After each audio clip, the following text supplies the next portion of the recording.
계속해서 저희가 함께 바울의 2차 선교 여정을 살펴보고 있습니다. 특별히 오늘은 빌립보에서 일어났던 하나님의 역사에 대한 은혜를 함께 살펴보고자 합니다. 먼저 오늘 본문, 우리가 읽었던 본문은 아니지만 오늘 이 상황을 이해하는 데 중요한 단서가 되는 이 앞구절 11절과 12절 말씀을 함께 읽어보도록 하겠습니다. 자막을 통해서 함께 11절과 12절 읽겠습니다. 우리는 드로아에서 바다로 나와 배를 타고 사모드라게로 곧장 갔다가 이튿날 네아폴리로 갔습니다. 그곳에서 우리는 로마의 식민지로서 마케도니아 지방에서 첫째 가는 도시인 빌립보에 들어갔습니다. 그래서 며칠을 머물렀습니다.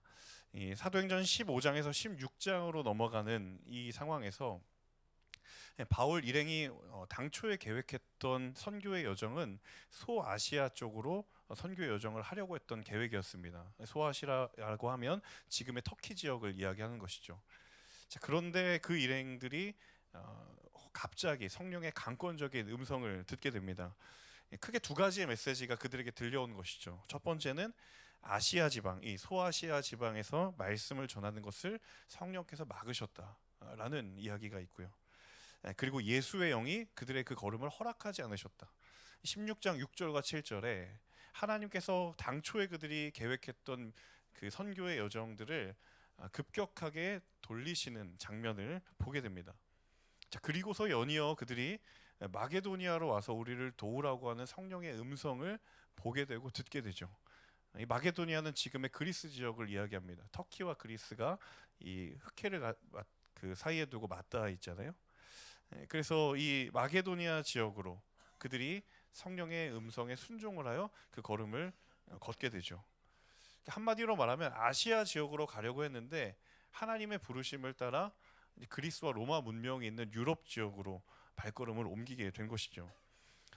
이 바울 일행이 배를 타고 이 마게도니아 지방에 이르러서 첫 번째 방문했던 도시가 어디였는가 하면 바로 오늘 본문에 나오는 빌립보라는 도시입니다. 자, 방금 읽었던 12절을 보시면 빌립보라는 도시를 성경이 이렇게 표현하고 있거든요. 마게도니아 지방에서 첫째 가는 도시였다.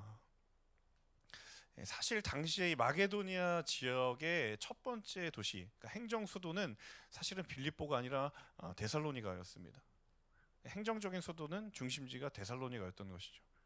자, 그럼에도 불구하고 성경은 그 마게도니아 지역의 첫 번째 가는 도시가 빌립보였다라고 이야기를 하는 거예요. 자, 왜 그랬을까? 성경이 빌립보를 마게도니아 지역의 첫 번째 도시라고 이야기하고 있는 그 이유는 당시 이 빌립보가 여러모로 중요한 도시적인 기능을 하고 있었고, 뿐만 아니라 중요한 한 가지는 무엇이냐면 그 지역의 영적인 중요성이 있었던 거예요. 자, 구체적으로 빌립보라는 도시가 상업과 무역이 굉장히 활발했던 도시입니다. 동쪽으로는 소아시아가 있고 그리고 서쪽으로는 유럽이 있는, 그러니까 유럽의 문화와 아시아의 문화가 만나는 그 관문과 같은 도시였던 거죠. 지정학적으로 그리스 문화와 로마 문화가 만나는 지점이에요. 자, 그리고 고대의 기록에 의하면 이 빌립보라는 도시가 은과 금이 굉장히 매장량이 많았다고 합니다. 한마디로 말하면 빌립보는 경제적인 풍요로움이 있었고 그리고 굉장히 발달된 고도의 문명의 상징과도 같은 곳이 바로 빌립보였던 것이죠. 도시가 경제적인 풍요로움을 경험하고 쉽게 말하면 사람들이 잘 먹고 잘 살고 형편이 좋고 주류의 당시의 문화가 공존하고 있는 그런 도시라고 한다면 여러분 반드시 일어나는 현상 중에 하나가 무엇인가? 그 화려한 풍요로움의 이면에 드리운 영적인 그림자가 짙게 있다라는 거예요. 그게 무엇인가 하면 그 인간의 욕망과 짝하여서 있었던 수없이 만연한 우상들 그리고 문란한 문화들이 이 빌립보에 굉장히 많았다라는 거예요. 도시 곳곳에 화려한 신전들이 있었습니다. 사람들이 신전을 방문해서 자신의 결핍과 자신의 욕망을 채우기 위하여 가진 수단과 방법을 가리지 않았어요. 그리고 신전에 봉사하는 사람들은 그 인간의 욕구를 정확하게 캐치해내고 자신들의 부를 계속해서 창출해냈어요. 신전 안에서 어떤 일이 벌어졌는가? 온갖 성적인 문란한 행위, 당시에 이 신들과의 성적인 행위를 통해서 우리의 인생이 부유해질 수 있을 거라는 그 그릇된 믿음이 그들 가운데 있었고, 사람들은 수많은 자신의 결핍을 채우기 위해 물질을 드리고 성적인 거룩함과 순전함을 다 내어주기 시작했던 거예요. 겉으로는 굉장히 화려했던 도시였지만 그 이면에는 너무나도 영적으로 타락했고 너무나도 영적으로 어두웠던 도시가 바로 빌립보였던 것입니다. 자, 바로 그곳에서 바울 일행이 귀신 들린 여종 한 명을 치유하는 사건이 일어납니다. 이 여종이 얼마나 불우한 인생이었는가. 오직 주인의 돈을 벌고자 하는 그 목적 하나 때문에 그는 착취를 당하던 인생이었어요. 자, 그랬던 그가 바울 일행을 만나고 그 귀신으로부터 자유하게 되는, 그 인생의 완전한 자유를 경험하게 된 거예요. 자, 그는 완전한 자유를 경험했지만 주인의 입장에서는 더 이상 그 여종을 통해서 수익을 창출할 수가 없었게 되니까 그들이 바울과 실라를 모함하여서 로마 군인들로 인하여서 이들을 감옥에 가두는 일이 일어난 것입니다. 자, 오늘 본문 25절입니다. 25절 같이 한번 읽어보도록 하겠습니다. 한밤중쯤 됐을 때 바울과 실라가 기도하며 하나님께 찬송을 부르자 다른 죄수들이 귀 기울여 듣고 있었습니다. 자, 모함을 받아서 옥에 갇혔습니다. 바울과 실라의 입장에서 사실 생각해 보면 그들이 한 것은 귀신 들린 여종을 주의 능력을 힘입어 고친 것뿐이에요. 하나님의 말씀을 따라 했던 것인데 정작 그들에게 돌아온 결과가 무엇이었냐면 감옥에 갇히고 쇠사슬에 묶이는 일이 일어난 거예요. 자신들이 귀신 들린 여종을 고친다라고 해서 그 일이 자신에게 어떤 유익이 있는 것도 아님에도 불구하고 그들은 성령의 인도하심을 따라 그 일을 했을 뿐이에요. 단지 하나님의 영광을 위해서 그 일을 했던 것이고 우리가 복음을 맡은 사명자로 인하여서 그 사명을 위하여 행한 일이었던 거예요. 자, 그런데 돌아온 결과가 뭐였냐면 감옥에 갇히는 거였고 그들이 마주해야만 했던 결과가 무엇이었냐면 쇠사슬에 묶일 수밖에 없는 일이 일어난 거예요.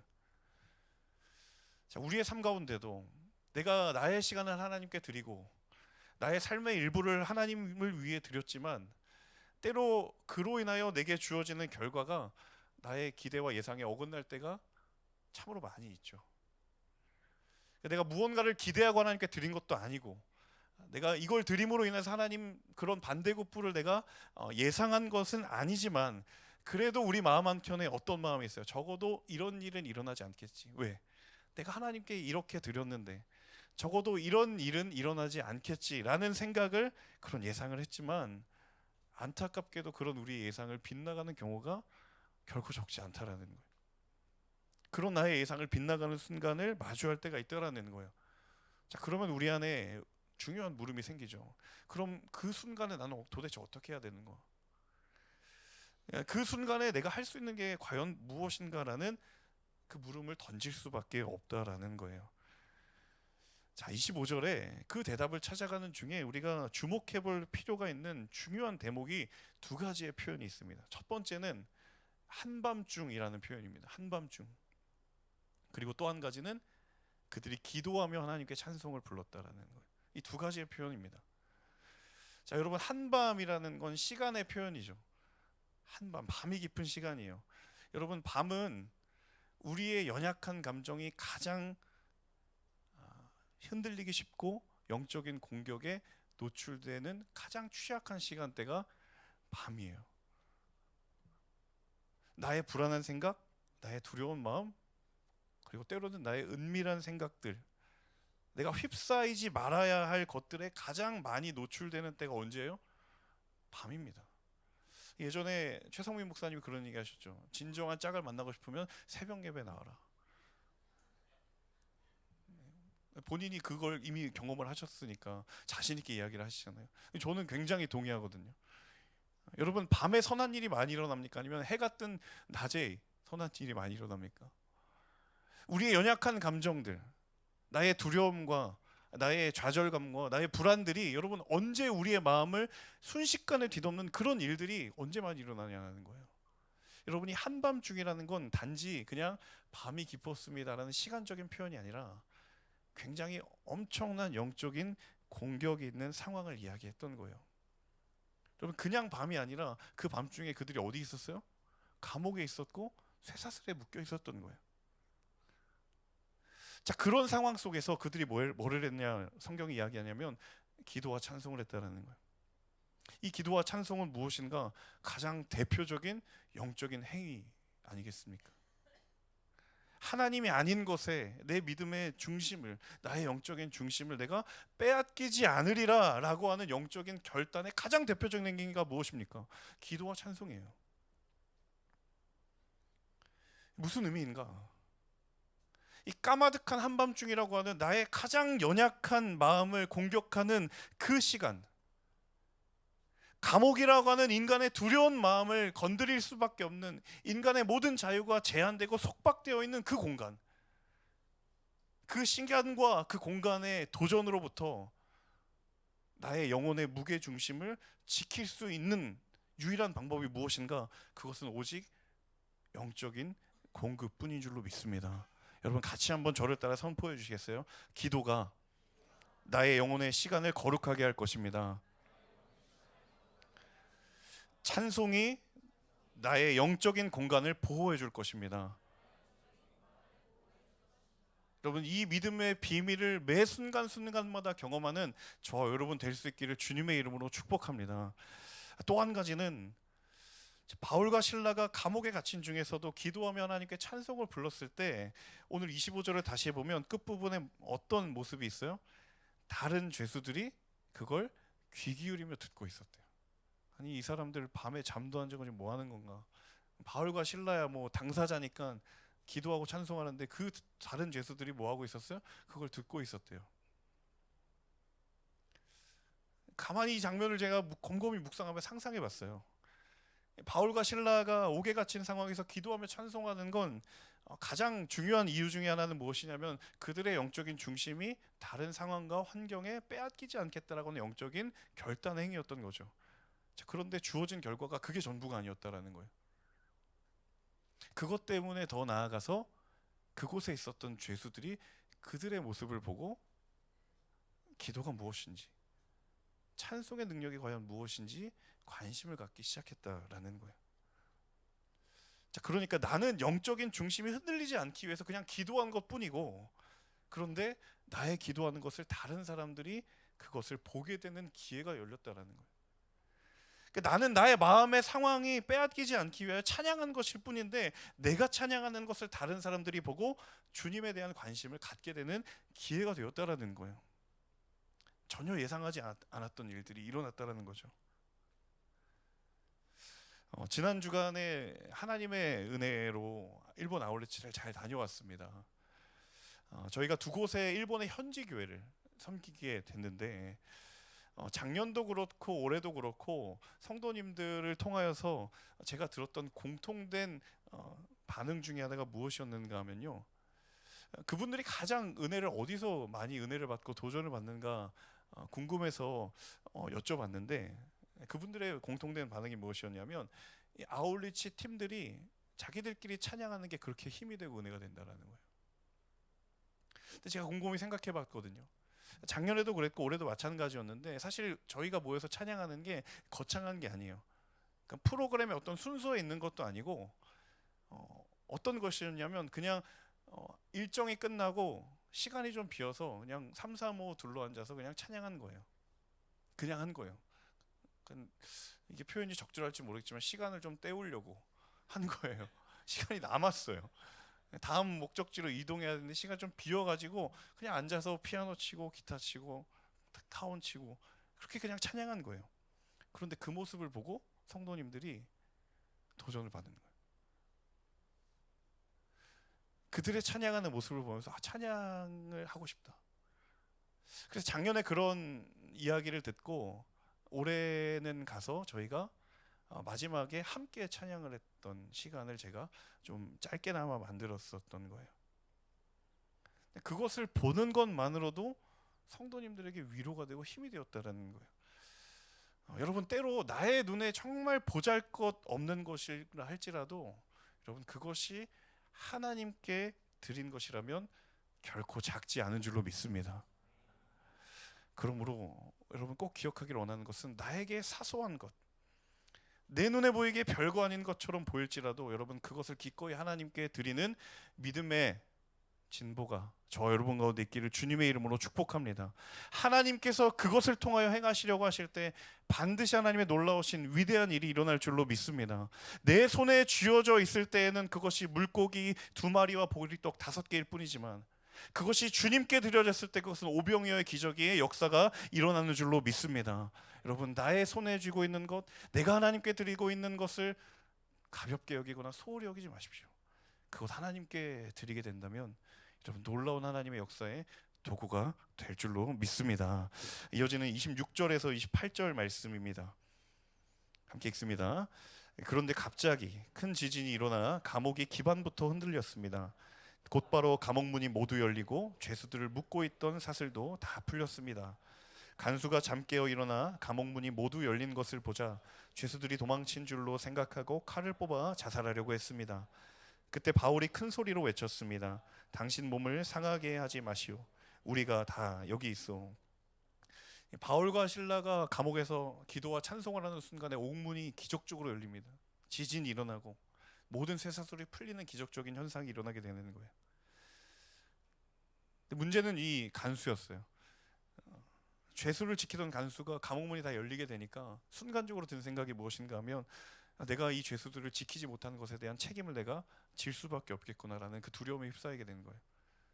자, 그래서 그의 반응이 무엇이었냐면 자살을 시도했던 거죠. 자, 그런데 그 장면을 보고 바울 일행이 간수를 말립니다. 우리 여기 있다. 무슨 얘기냐면 우리 안 나가고 여기 있다.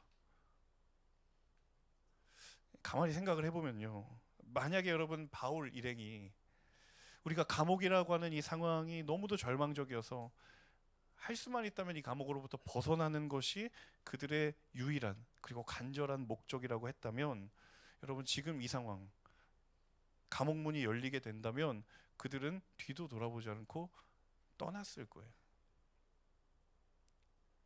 그런데 지금 상황을 가만히 생각해 보면 이 바울과 실라가 감옥 문이 열렸고 자신의 모든 속박된 것이 다 풀렸음에도 불구하고 지금 어디에 있어요? 감옥 안에 그대로 있는 거예요. 그러다가 오히려 간수가 자살을 시도하려는 것을 막으려 했고 그를 안심시키려고 했던 거예요. 여러분, 이게 도대체 무슨 의미인가? 기껏 풀어줬더니 나갈 생각이 없는 건가? 이게 무슨 의미인가? 바울과 실라가 감옥에 갇혔을 때 처음부터 그들의 소원이 무엇이었냐면, 우리는 이 감옥으로부터 나가는 것이 그들의 유일한 소원이 아니었다라는 거예요. 여러분, 애초에 이들이 감옥에서 풀려나 자유하게 되는 것이 정말 하나님께 내 소원이었다라고 한다면, 여러분 지금 이 상황에는 바로 나가야 돼요. 바로 탈출해야 돼요. 옥문이 열리고 쇠사슬이 풀려지는 순간 뛰쳐나가는 것이 자연스러운 행동이었을 거예요. 그런데 그들이 거기에 머물러 있었어요. 왜? 그들에게 중요한 것은 무엇이었냐면, 감옥에서 벗어나는 것이 제1의 이유가 아니었기 때문이에요. 그들이 철저하게 복음을 전하는 자로 부름을 받았다라는 사실, 우리의 삶이 하나님의 부르심과 사명을 힘입어 있다라고 하는 그 사실보다 중요한 것은 없었기 때문에 그들 눈에 누가 들어왔어요? 자살하려고 했던 간수가 들어오는 거예요. 여러분, 이게 아니었다면, 그가 자살을 시도한 들은 아닌들, 그게 무슨 상관이겠어요? 우리는 떠나면 그만이거든요. 무슨 이야기인가 하면, 여러분 그들을 향한 하나님의 부르심이 모든 상황의 해석의 기준이 되었다라는 거예요. 내가 감옥에 갇힌 상황도 하나님의 부르심 안에서 그들은 그 상황을 바라보고 있었고, 심지어 기적적인 지진으로 인해서 감옥에서 풀려나고 자유케 되는 상황에서도 그 상황을 하나님의 부르심 안에서 이해하고 있었다라는 거예요. 자, 그러니까 누가 보인 거예요? 스스로 목숨을 끊으려고 했던 간수가 눈에 보였던 거예요. 사랑하는 여러분, 저와 여러분의 인생의 영적인 해석의 기준이 과연 무엇입니까? 내가 마주하고 있는, 내가 맞닥뜨리고 있는 수없이 많은 상황과 환경들 가운데 여러분 그것을 믿음의 눈으로 이해하고 바라보는 그 영적인 해석의 기준이 과연 무엇입니까? 하나님께서 나를 죄의 자리에서 의의 자리로 부르신 그 놀라운 부르심, 내가 아무런 쓸모가 없는 무익한 존재에서 나를 유익한 존재로 부르신 그 하나님의 사명, 저 여러분의 삶의 모든 자리가 주님 안에서 헛되지 않음을 고백할 수 있는 믿음의 걸음, 축복의 인생이 될 수 있기를 주님의 이름으로 축복합니다. 하나님의 은사와 부르심에는 후회하심이 없는 줄로 믿습니다. 여러분, 이것이 우리의 평생의 고백이 되고 우리의 일생의 간증이 될 수 있기를 주님의 이름으로 축원합니다. 30절과 31절 이어서 같이 읽어보겠습니다. 함께 읽습니다. 그러고는 그들을 밖으로 데리고 나오면서 물었습니다. 선생님들, 그들이 대답했습니다. 주 예수를 믿으시오. 그러면 당신과 당신의 집안이 구원을 받을 것입니다. 감옥이 열리고 그들이 자유케 되는 그 기적적인 경험을 했던 것은 사실 여러분 비단 바울과 실라만이 아니었어요. 그들을 지키고 있었던 간수도 그 기적의 현장의 당사자 가운데 한 명이었던 거예요. 물론 처음에 이 간수가 그 기적을 마주했을 때 반응은 무엇이냐면 스스로의 목숨을 끊으려고 했던 일이었어요. 내가 죄인들을 죄수를 지키지 못하는 것에 대한 책임이 내게 올 것이라는 것에 대한 두려움이 있던 거죠. 자, 그런데 바울과 실라를 통하여서 하나님의 평강이 그의 마음 가운데 임하였을 때 그의 입에서 처음 했던 말이 무엇입니까? 제가 구원받으려면 어떻게 해야 합니까? 그 간수의 눈에 바울과 실라가 이해가 안 되는 거예요.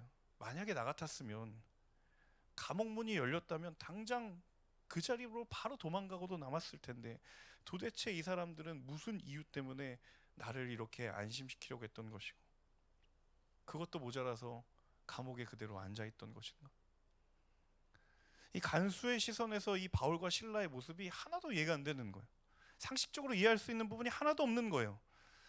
자, 그런데 그 모습을 바라보며 그 간수의 영혼에 있었던, 심연에 있었던 그 근원적인 물음이 다시 일어났던 거예요. 그 물음이 무엇입니까? 어떻게 하면 내가 구원을 받을 수 있겠습니까?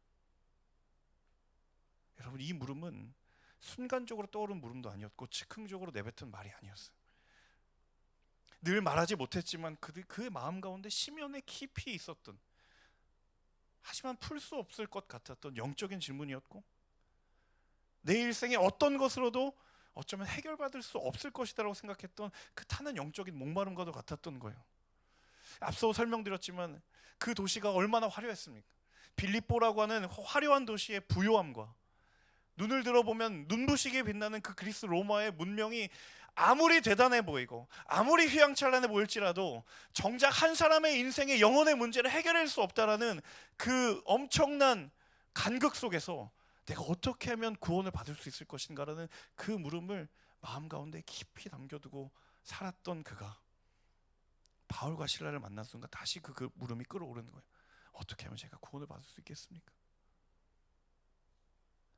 바울과 실라의 모습을 보는 순간 묻지 않을 수 없었던 거예요. 아, 이들이라면 이 물음에 대한 해답을 그들이 가질 수 있겠구나. 그리고 그제야 인생에 풀리지 않았던 물음이 그 물음에 대한 대답을 얻게 된 거예요. 그것이 바로 그 유명한 주 예수를 믿으라. 그리하면 너와 내 집이 구원을 받으리라. 여러분, 오직 주님만이 우리의 인생의 모든 물음의 대답이 되시는 줄로 믿습니다. 여러분, 오직 주의 임재만이 우리의 인생의 갈증의 완전한 해결이 되는 줄로 믿습니다.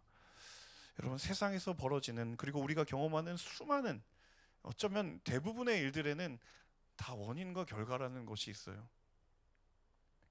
철저하게 이유가 있고 결과가 있고 원인이 있고 결과가 있는 논리 안에서 우리는 그렇게 이해를 해야 하고 그렇게 살아가야 하고 그렇게 해석해야만 하는 그런 삶에 우리는 내던져진 존재일지도 모르겠어요. 자, 그러다 보니 예수님의 의미가 우리에게 어떠하냐라는 거예요. 오늘 감옥에 갇힌 바울과 실라에게 있어서 예수님은 도대체 어떤 의미였는가라는 거예요. 자신들이 감옥에 갇힌 상황과 쇠사슬에 묶인 이 상황이 인간의 눈으로 보면 이 모든 것 다 누구 때문이에요? 예수님 때문이에요. 내가 그분의 부르심만 받지 않았으면 이런 정말 험악한 꼴 안 겪어도 됐었을 텐데 이거 다 예수님 때문이에요 라고 생각할 수도 있었던 거예요. 자, 그런데 그들에게 예수님의 의미와 존재는 그런 이유가 아니었다라는 거예요. 얼마든지 예수님 때문에 감옥이라고 하는 상황을 해석할 수 있는 여지가 있었지만 그들의 고백은 무엇이에요? 예수님으로 인해 내가 기도할 수 있었고, 내가 주님으로 인해 찬송할 수 있었고, 예수님 덕분에 여기서 한 영혼 구원합니다 라고 하는 믿음의 눈이 그들 가운데 있었던 거예요. 여러분, 우리의 고백은 어떠합니까? 여러분, 예수님 덕분에 행복하십니까? 한 분뿐이잖아요. 다 그럼 예수님 때문에 내가 이 고생하고 있는.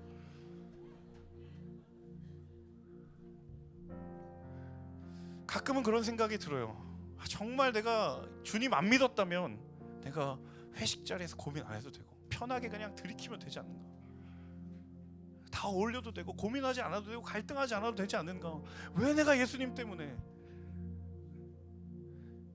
때문에 고민하게 되고 때로는 마음에 갈등이 있게 되었다라고 생각할 때가 우리에게 있습니다.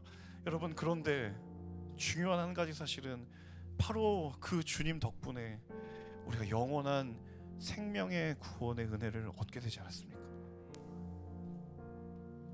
내 삶에 놓여져 있는 수많은 상황들로 인하여서 예수님 때문이라고 말하겠지만 사실은 그 모든 이유를 뛰어넘는 주님 덕분에 내가 구원의 은혜를 힘입고 하나님의 자녀라고 일컬음을 받는 놀라운 하나님의 은혜가 내게 임하였다라고 한다면, 여러분, 과연 주님의 의미는 여러분은 예수님 때문일까요? 아니면 예수님 덕분일까요? 우리 인생의 어떠한 것으로도 해결될 수 없는 그 삶의 근원적인 물음에 대하여 오직 우리의 아버지 되신 하나님, 그 주님만이 우리에게 가장 완전한 대답을 주시는 선하신 주님이신 줄로 믿습니다. 사랑하는 여러분, 이 하나님이 바로 오늘 저 여러분의 아버지 하나님이 되시는 줄로 믿습니다. 함께 이 찬양을 고백했으면 좋겠어요. 오직 주님으로 인하여서 우리의 모든 삶의 이유가 있고, 오직 주로 인하여서 우리의 찬양과 기도의 이유가 있다라고 한다면 그보다 더 복된 인생은 없을 거예요. 여러분, 오늘 이 찬양의 고백에 함께 우리의 믿음의 고백을 드리며 찬양하며 기도하겠습니다.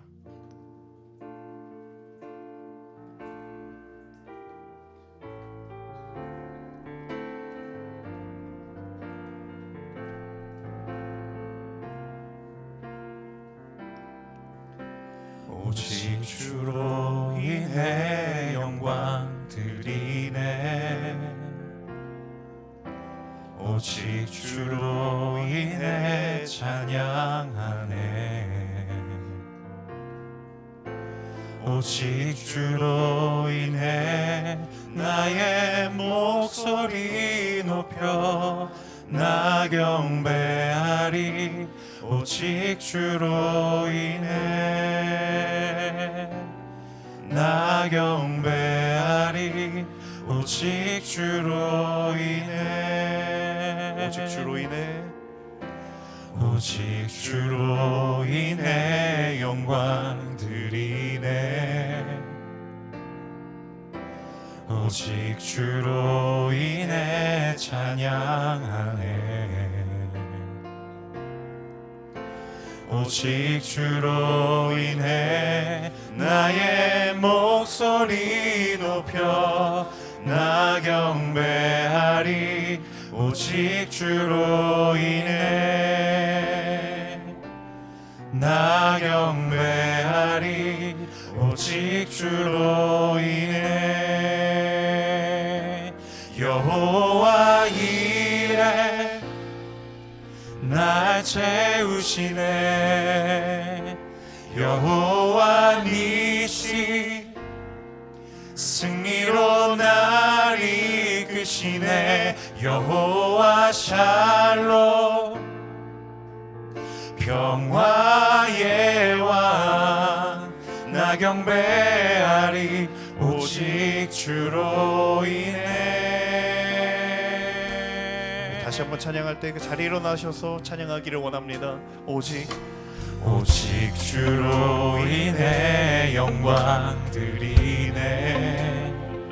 오직 주로 인해 오직 주로 인해 찬양하네. 오직 주로 인해 나의 목소리 높여 나 나 경배하리 오직 주로 인해 나 경배하리 오직 주로 인해 여호와 이래 날 채우시네 여호와 니시 승리로 날 이끄시네 여호와 샬롬 평화의 왕 나 경배하리 오직 주로 인해 여호와 이래 날 채우시네 여호와 니시 승리로 날 이끄시네 여호와 샬롬 평화의 왕 평화의 왕 나 경배하리 오직 주로 인해 여호와 이래 날 채우시네 여호와 니시 승리로 날 이끄시네 여호와 샬롬 평화의 왕 나 경배하리 오직 주로 인해 여호와 이래 날 채우시네 여호와 니시 주님 승리로 우리를 승리로 날 이끄시네 여호와 샬롬 평화의 왕 나 경배하리 다시 한번 주님의 이름을 찬양합니다. 여호와 이래 날 채우시네 여호와 니시 승리로 우리를 이끄시는 주님 승리로 날 이끄시네 여호와 샬롬 평화의 왕 나 경배하리 다시 한번 주님의 이름을 찬양합니다. 여호와 이래 날 채우시네 여호와 니시 주님 승리로 우리를 인도하여 승리로 주옵소서. 날 이끄시네 여호와 샬롬 평화의 왕 나 경배하리 오직 주로 인해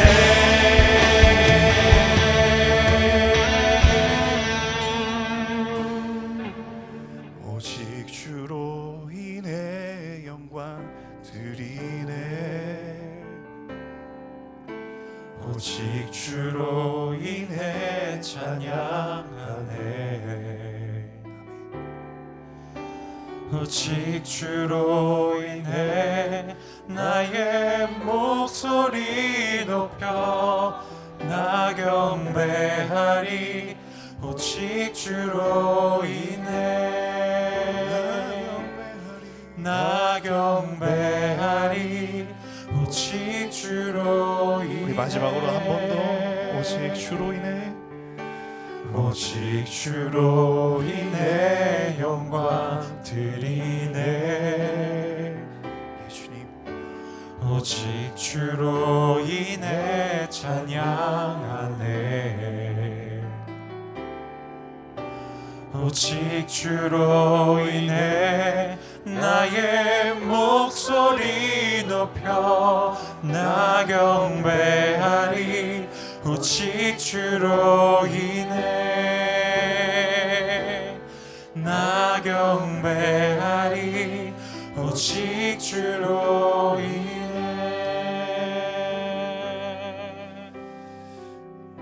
함께 이 시간 기도하며 나아갈 때 하나님 우리의 인생에 눈앞에 펼쳐진 수많은 도전과 유혹 가운데에서도 정말 바울과 실라가 경험했던 감옥이라는 상황과 한밤중과 같은 시간의 도전 가운데에서도 하나님, 다시 한번 우리가 말씀에 의지하며 확정하고 고백하며 선포하며 나아가는 것은 주님, 오직 주로 인해 우리의 인생에 고백되고 해석되는 믿음의 걸음 걸어가게 하여 주옵소서. 아멘. 주여, 우리의 모든 믿음의 시선과 지경을 넓혀 주옵소서. 아멘. 주로 인하여 우리의 인생이 고백되게 하여 주옵소서. 아멘. 주님으로 말미암아 찬송하는 인생이 되게 하여 주옵소서. 아멘. 우리의 인생 주님께 속해 있으니 기도하고 찬송하며 나아가는 능력의 믿음의 걸음 걷게 해달라고 우리 이 시간 간절하게 기도하며 나아갈 때에 주여 부르치며 기도하겠습니다.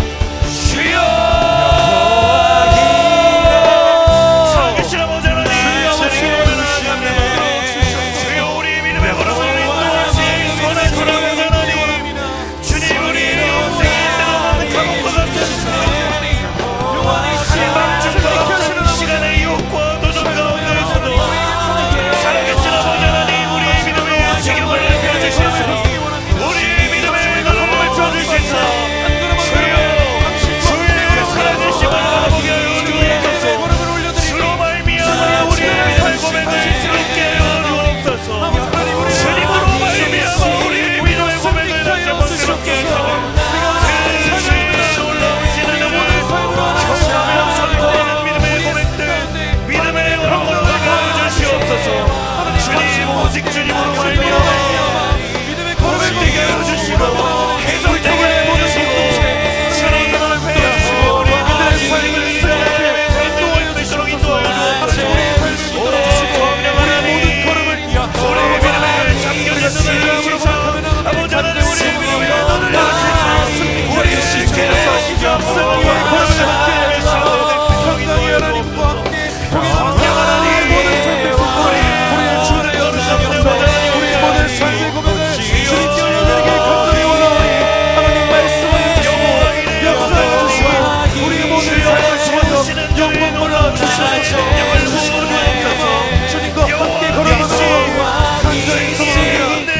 전쟁의 능력이여 우리 인생의 모든 전쟁을 성령 하나님, 감당할 만한 믿음의 능력을 넣어주시소서. 사랑하는 주님, 건강의 삶이 고백을 주시기 원하시라. 주의 놀라운 내 역사를 원하는 아버지 하나님의 사람들이 될 수 있도록 인도하옵소서. 살아계신 아버지 하나님, 기도를 나아갑니다. 우리의 기도의 인사를 고백하며 아버지 하나님을 드려주시기 원하옵소서. 우리 삶의 선포를 하나님의 기억하시는 주님, 죄를 인도하여 주옵소서. 하나님 역사를 주시기를 간절히 원합니다. 하나님 인도하여 주옵소서. 살아계신 아버지 하나님, 모든 것이 주로 인해. 사랑하는 여러분, 이 시간 한 번 더 기도하며 나아갈 때 하나님, 우리의 삶의 영적인 공급을 멈추지 않는 믿음의 걸음 걸어가게 하여 주시옵소서. 하나님, 그곳이 감옥과 같은 공간이든 때로는 그곳이 칠흑같이 어두운 영혼의 시간이든 하나님, 그곳에서도 기도하고 찬송했던 바울과 실라를 통해 보이셨던 능력의 주님, 주여, 우리의 삶의 영적인 공급을 멈추지 않는 믿음의 걸음 걸어가게 하여 주시옵소서. 아멘. 우리의 모든 상황이 우리가 선포하는 기도와 찬양보다 강할 수 없음을 선포합니다. 우리가 기도할 때 성벽이 무너지는 역사가 있게 하여 주옵소서. 아멘. 찬양하며 나아갈 때 인생의 모든 문제가 대답을 얻게 되는 은혜의 역사를 허락하여 주시옵소서. 아멘. 우리 전능하신 주님을 의지하며 두 손을 들고 주님을 향하여 주여 부르치며 기도하겠습니다. 주여,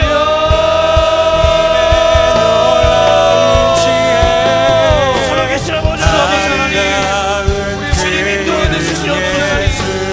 우리에게 모든 지혜와 능력을 더하시는 아버지 하나님, 주님, 우리에게 기도와 찬송을 원하는 우리가 모셨습니다. 때로 우리의 인생을 칠흑같이 어두운 시간에 세상들과 같은 모든 삶을 그렇지만 우리에게 아버지 하나님, 위로부터 해주시는 그의 충만한 영향이 있사오니 당신의 놀라운 사랑으로 아버지 불꽃 주옵소서. 인생의 모든 시간을 지나가고 있는 일들이 있습니까? 우리 삶에 이것이 없다고 하니 나의 인생을 다시 알아버리는 우리 삶을 취해주시는 아버지 하나님, 찬양하기 원하오니 아버지 하나님 우리에게 모든 사랑을 더하시고 하나님의 고백과 하나님과 사랑을 주시옵소서. 전도하신 아버지 하나님 우리의 모든 삶에 신앙을 신앙이 결정해가지고 우리의 삶 가운데 하나님의 충만한 은혜를 넣어 주시옵소서.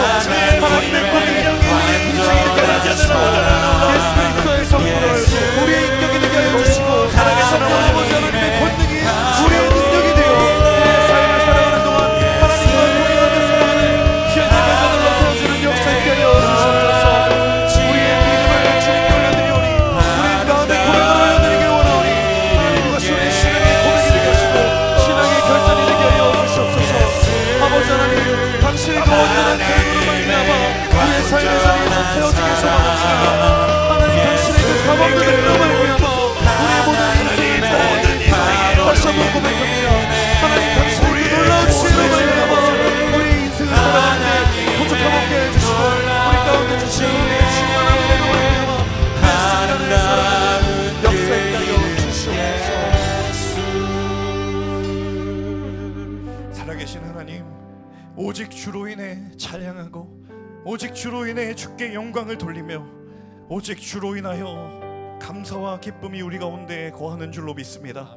살아계신 아버지 하나님, 때로 우리의 삶도 감옥과 쇠사슬과 같은 그 감당할 수 없는 인생의 도전과 칠흑같이 어두운 밤과 같은 인생의 절망의 밤을 마주할 때에 하나님 다시 한번 오늘 바울과 실라를 통하여 우리에게 도전하는 것은 하나님 우리에게 약속하시고 우리에게 깨닫게 하신 그 영적인 무기가 우리에게 있사오니 주여 기도하는 인생 되게 하시며 찬송하는 인생으로 말미암아 우리 인생의 모든 쇠사슬로부터 자유케 되는 은혜를 경험하게 하여 주옵소서. 내 영혼아 상황과 환경에 무릎 꿇지 말지어다. 기도하고 찬송하는 인생은 넘어지지 않을 줄로 믿사오니 주여 그 믿음의 놀라운 능력을 깨달아 하는 하나님의 사람들 되게 하여 주시옵소서. 하나님 때로 우리의 삶에 해석되어야 하고 영적으로 소화되어야 하는 삶의 순간마다 우리가 드렸던 찬양의 고백처럼 오직 주로 말미암아 우리를 채우시는 여호와 이레의 하나님, 우리를 승리하게 하시는 여호와 니시의 하나님, 우리에게 평강 주시는 여호와 샬롬의 하나님의 그 은혜의 임재를 경험하는 하나님의 거룩한 자녀들 되게 하여 주옵소서. 주님, 우리의 인생의 과제와 인생의 도전들이 결코 쉽지 않음을 하나님께서 아십니다. 하지만 하나님, 그 모든 문제보다 하나님이 크고 놀라우신 분이심을 다시 한번 믿음으로 선포합니다. 그 하나님이 우리의 아버지이심을 믿음으로 고백하오니 주여 우리의 믿음을 온전케 하시고 강건케 하여 주옵소서. 그렇게 하실 선하신 주님의 이름을 찬양하고 감사드리며 이 모든 말씀 예수님의 이름으로 기도합니다. 아멘. 우리에게 승리를 약속하신 하나님께 감사와 영광의 박수 올려드리겠습니다.